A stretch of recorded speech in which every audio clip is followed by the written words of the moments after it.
Hi guys, in today's video I'm going to show you how you can set the new setting on YouTube app so you will be able to upload a high quality videos.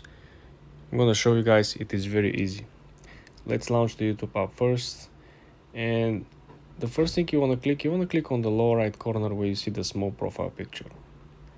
Then you wanna go ahead and click on the gear icon at the upper right. So the very important specific function is sitting at the option number 3, starting from the bottom to the top of the menu. You want to click on uploads. When you click on uploads, there is an option over here to click upload quality. So the default function usually is 720. You want to move all the way down to full quality. This will simply allow you to upload 4K, 8K, top quality. You understand what I'm trying to say? Okay guys, you want to make sure that you come over here, you set up the upload quality, and I wouldn't upload over Wi-Fi only.